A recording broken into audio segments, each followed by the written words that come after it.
Hello hi అందరికి. ఈరోజు మా ఇంట్లో కర్రీ వచ్చేసి పప్పు. పెసరపప్పు కర్రీని ఒక్కొక్కరు ఒక్కొక్కలాగా ప్రిపేర్ చేస్తారు.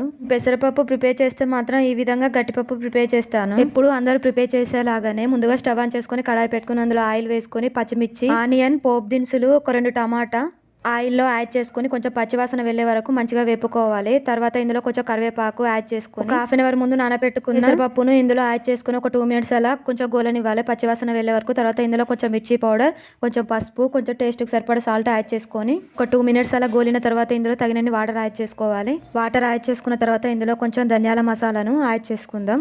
తర్వాత మూత పెట్టేసుకొని ఒక 5 నిమిషాలు ఉడకనివ్వాలి. ఇలా మూత పెట్టేసుకోవడం వల్ల కర్రీ కూడా బాగా ఉడికిపోతుంది. చూడండి, ఇలా ఒక 15 మినిట్స్ మూత పెట్టుకుంటూ ఒక 5 మినిట్స్కి ఒకసారి తీసి చూస్తే కర్రీ మొత్తం ఉడికిపోయి చాలా బాగా వస్తుంది. గ్యాస్ స్లిమ్లో పెట్టి కర్రీని ఉడికించుకోవాలి. నేను ఎప్పుడు పెసరపప్పు ప్రిపేర్ చేసినా ఈ విధంగానే కర్రీ ప్రిపేర్ చేస్తాను. కొంచెం పలుకులు ఉంటే టేస్ట్ బాగుంటుందని ఇందులోకి చారు కూడా ప్రిపేర్ చేస్తాను చేసినప్పుడల్లా. మరి ఈ కర్రీని మీరు ఎలా ప్రిపేర్ చేసుకుంటారు? ఇలా పప్పులోకి చారు ప్రిపేర్ చేసుకొని ఒక ఆమ్లెట్ వేసుకొని తింటే టేస్ట్ మాత్రం సూపర్ ఉంటుంది.